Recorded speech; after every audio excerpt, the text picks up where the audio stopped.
Hello students, welcome back to my YouTube channel education hub Govind Prajapati. प्यारे विद्यार्थियों, आज हम यहाँ पर कक्षा 10 के विद्यार्थियों के लिए निर्देशांक ज्यामिति में एक अति महत्वपूर्ण टॉपिक और बेसिक कंसेप्ट के साथ यहाँ पर हम अध्ययन करने वाले हैं, चतुर्भुज। प्यारे विद्यार्थियों, क्या आप चतुर्भुज के बारे में जानते हैं? यदि नहीं तो यह वीडियो आप ही के लिए बनाया गया है, अर्थात आपके लिए बहुत ही उपयोगी साबित होने वाला है। यहाँ मैं आपको चतुर्भुज के बारे में बेसिक कंसेप्ट के साथ समझाऊंगा।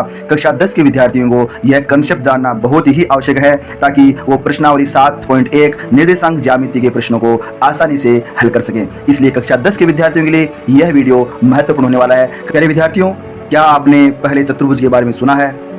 जी हाँ, आपने पूर्व में सुना होगा चतुर्भुज के बारे में। चतुर्भुज किसे कहते हैं? यानी हम यहाँ पर सबसे पहले चतुर्भुज की परिभाषा जानना चाहेंगे।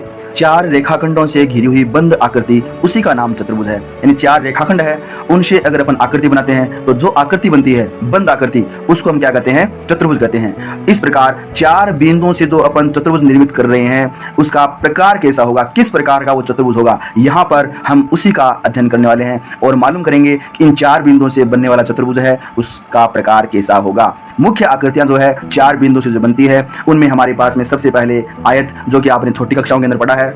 वर्ग का भी आपने पूर्व कक्षाओं के अंदर अध्ययन किया है। आयत, वर्ग, समांतर चतुर्भुज और समचतुर्भुज, ये मुख्य रूप से चार आकृतियां जो है हमारे कक्षा 10 के अंदर आपको जानना अति आवश्यक है इनके कंसेप्ट के बारे में। यानी मुख्य जो आकृतियां हैं, चार बिंदुओं से बनने वाला चतुर्भुज होगा वो किस प्रकार का हो सकता है? या तो वो आयत हो सकता है या फिर वर्ग, समांतर चतुर्भुज और समचतुर्भुज। इन चारों आकृतियों के बारे में हम यहाँ पर बेसिक से समझने का प्रयास करेंगे। सबसे पहले हम यहाँ पर आयत और समांतर चतुर्भुज, इन दो आकृतियों के बारे में चर्चा करने वाले हैं। आयत और समांतर चतुर्भुज, इनकी मुख्य विशेषता यानी इनमें समानता वो क्या है? यानी इन दोनों के अंदर ही आमने सामने की भुजाएं क्या होती है? बराबर होती है। यानी आमने और सामने की भुजाएं मतलब सम्मुख भुजाएं, क्या कहते हैं? सम्मुख भुजा। आमने और सामने की भुजाएं आयत में और समांतर चतुर्भुज में दोनों में बराबर होती है, यानी समान होती है। जबकि भिन्नता क्या है? भिन्नता यह है कि आयत जो होता है उसमें विकर्ण क्या होते हैं? समान होते हैं, जबकि समांतर चतुर्भुज में विकर्ण क्या होते हैं? असमान होते हैं। यानी आयत के अंदर विकर्ण की वैल्यू बराबर रहेगी दोनों विकर्णों की,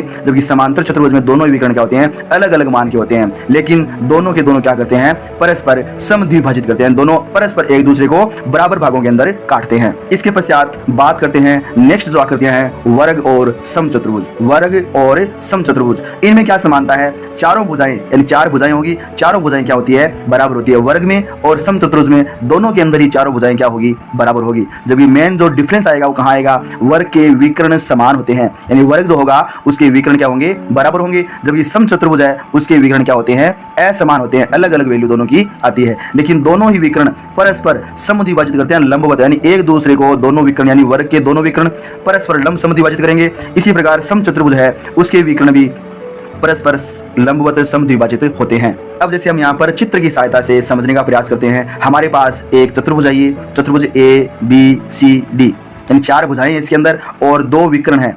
एक विकर्ण तो है AC जो आप देख पा रहे हैं, दूसरा विकर्ण कौन सा है? BD। ये दो विकर्ण है और भुजा है चार, AB भुजा, BC, CD और AD भुजा। चार भुजा हो गई और दो विकर्ण हो गए। हमें प्रश्न के अंदर ये दिया गया होगा कि चार बिंदु आपको दे रखे हैं A, B, C और D, यानी इनके निर्देशांक आपको दिए होंगे। हमें ये पूछा जाएगा कि इन बिंदुओं से बनने वाला चतुर्भुज किस प्रकार का होगा। तो विद्यार्थियों, आप यहाँ देख पा रहे हो चार तो भुजाएं हमारे पास में, तो AB का मान निकाल लेंगे। कहां से निकालेंगे? दूरी के सूत्र से। कहां से भाई? दूरी के सूत्र से हम यहाँ पर AB निकालेंगे। इसी प्रकार BC का मान भी किससे निकालेंगे? दूरी के सूत्र से। इसी प्रकार CD वैल्यू और AD वैल्यू निकालेंगे, यानी चारों भुजाओं का मान हम ज्ञात करेंगे।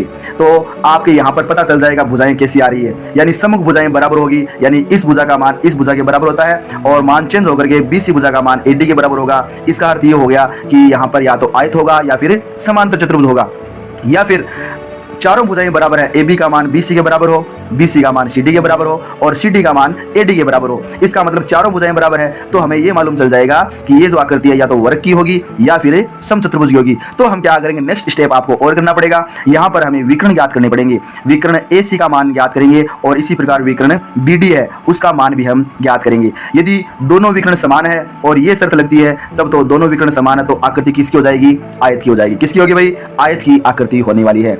और अगर विकर्ण असमान हो गए और समूह भुजाएं बराबर है, विकर्ण असमान है, तो आकृति किसकी होगी? समांतर चतुर्भुज की हो जाएगी। क्लियर है विद्यार्थियों? आपके बिल्कुल बेसिक से आपको मैं समझा रहा हूं यहाँ पर चारों आकृतियों के बारे में। अगर आपके ये डाउट क्लियर हो गया तो आप कहीं पर भी इन प्रश्नों से मात नहीं खाने वाले हो, ये मेरी आपको गारंटी है।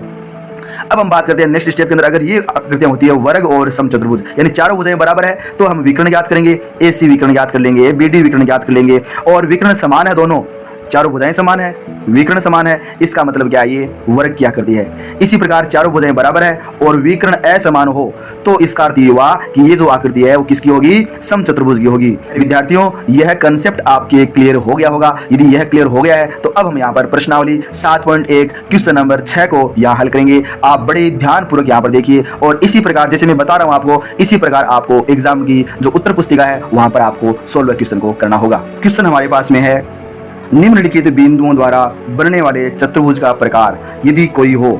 इसका अर्थ यह कि यदि चतुर्भुज बन रहा हो तो बताइए तथा अपने उत्तर के लिए कारण भी दीजिए। यानी हमें यह बताना होगा चतुर्भुज अगर बन रहा है तो कौन सा चतुर्भुज का प्रकार होगा, और अपने उत्तर के बारे में कारण स्पष्ट करना है आपको। तो आपको यहाँ पर 4 बिंदु दे रखे हैं। बिंदु A, उसके निर्देशांक आपके पास में है -1, -2। बिंदु B है, उसके निर्देशांक है 1, 0। और बिंदु C निर्देशांक -1, 2। और बिंदु D के निर्देशांक है -3, 0।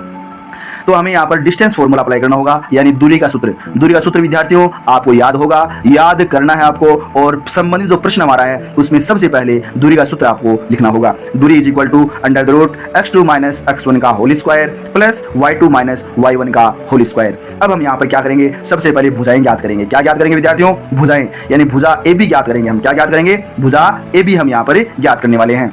भुजा AB, यानी A बिंदु लेना है। बिंदु A ये रहा, बिंदु B ये बिंदु रहा। इसका अर्थ ये हो गया ये 1 बिंदु होगा और ये 2 बिंदु होगा। तो x1 का मान -1 और y1 का मान -2। ये 1 हो गए ना। x1 का मान कितना है?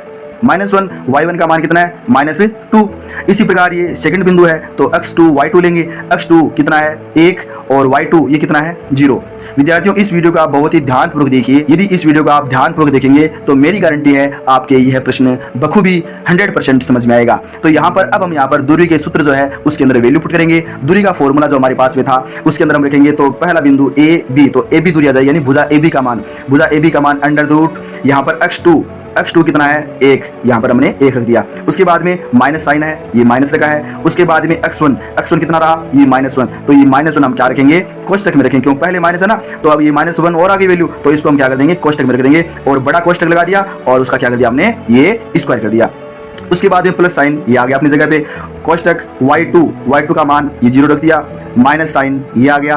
और y1 कितना है? -1, माइनस के अंदर है ना ये, तो हम क्या रखेंगे? माइनस पर ये था और -2 और वैल्यू पुट करनी है, तो यहाँ पर हमने कोष्टक के अंदर -2 रख दिया और उसके पश्चात होल स्क्वायर, तो बड़े कोष्टक के अंदर हमने होल स्क्वायर रख दिया। अब हम यहाँ पर इसको सरल करेंगे। तो √ माइनस को गुणा किया माइनस से, यहाँ पर कोष्टक है ना, ये तो माइनस मल्टीपल होगा माइनस से, तो 1 हो गया, और square plus 0 minus multiple minus, यानी माइनस को गुणा करेंगे माइनस से, तो प्लस साइन 2 और होल स्क्वायर। उसके पश्चात नेक्स्ट स्टेप होगी √ 1 + 1 कितने हो गया?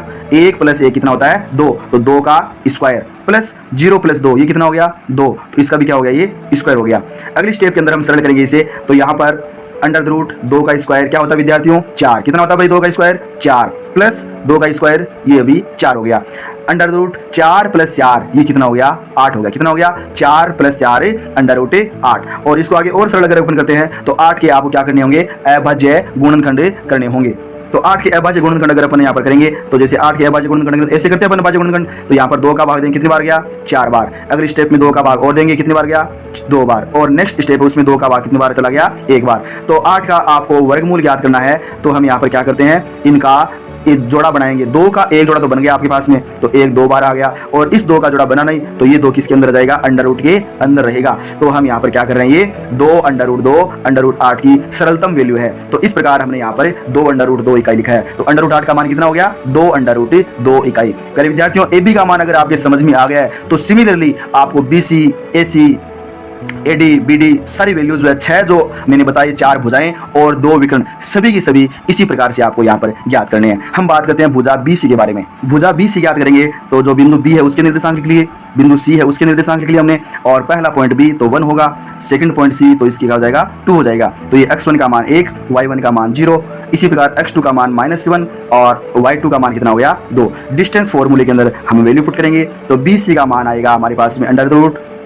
-1 का होल स्क्वायर प्लस 2 -0 का होल स्क्वायर। उसके बाद में -1 कितना हो गया -2 का होल स्क्वायर प्लस 2 -0 कितना हो गया 2 और उसका होल स्क्वायर। -2 का स्क्वायर यानी -2 को -2 से ही गुणा करना है तो वैल्यू क्या आएगी 4 प्लस की 4 और प्लस 2 का स्क्वायर ये भी प्लस 4, तो 4 + 4 कितने हो गए √8 बराबर 2 √2। ये हमने अभी पहले देखा था ना, ये √8 की वैल्यू निकालोगे आप सरलतम मान तो क्या आएगा 2 √2 इकाई। इसी प्रकार हम भुजा CD जो है उसकी वैल्यू निकालेंगे। बिंदु C निर्देशांक ये है, बिंदु D के निर्देशांक है वो ये है। इस प्रकार हम CD की वैल्यू जो है वो सरल करेंगे तो आपके पास में क्या आ रही है 2 √2। और भुजा AD उसकी वैल्यू निकालेंगे। बिंदु A के निर्देशांक ये है, D के निर्देशांक आपके पास में ये है, और इस प्रकार आप वैल्यू निकाल करके AD का मान जो है वो वैल्यू पुट करने पर प्राप्त करोगे तो वो मान भी कितना आता है 2 √2।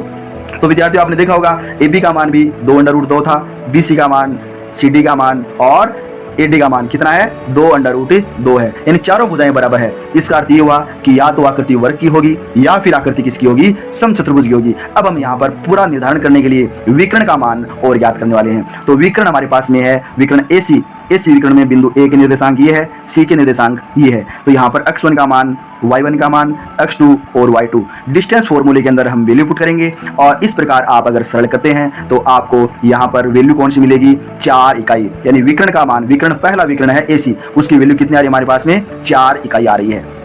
अब हम यहाँ पर नेक्स्ट जो सेकंड विकर्ण है, दूसरा विकर्ण BD विकर्ण, उसकी वैल्यू ज्ञात करेंगे। विकर्ण BD बिंदु B के निर्देशांक और D के निर्देशांक लिखे हमने, x1 y1 x2 y2 ये हमने पूरे की भांति लिख लिए और डिस्टेंस फॉर्मूले में वैल्यू पुट की तो BD विकर्ण का मान हमारे पास में क्या आ गया 4 इकाई। इसका अर्थ ये हुआ कि हमारे पास में अब जो आपको कारण स्पष्ट करना है, यहाँ पर देखिए स्पष्ट है कि AB बराबर BC बराबर CD बराबर AD वैल्यू कितनी थी 2 √2, चारों भुजाएं बराबर है। इसका अर्थ ये हो गया चतुर्भुज की चारों भुजाएं समान है, बराबर है, तथा विकर्ण AC और BD दोनों के मान बराबर है, कितने हैं 4। इसका अर्थ ये हुआ चतुर्भुज के दोनों विकर्ण भी क्या है समान है। अब आपको आंसर लिखना आपका, इसलिए दिया गया चतुर्भुज ABCD एक वर्ग है, यानी चतुर्भुज जो हमें दे रखा है 4 बिंदु जो दे रखे हैं उनसे बनने वाला जो चतुर्भुज होगा वो किस प्रकार का होगा वर्ग की आकृति का होगा। ये आपका अंतिम फाइनल आंसर है। तो प्यारे विद्यार्थियों आज का वीडियो आपको बहुत ही पसंद आया होगा। यदि आपको यह वीडियो पसंद आया है तो प्लीज एक लाइक तो बनता ही है और कमेंट करके आप जरूर बताएं। आप अपने मित्रों को भी इस वीडियो को अधिक से अधिक शेयर जरूर करें ताकि वो भी इस वीडियो का अधिकतम लाभ उठा सकें। नेक्स्ट वीडियो के अंदर मैं फिर हाजिर रहूंगा आपके लिए, तब तक के लिए धन्यवाद।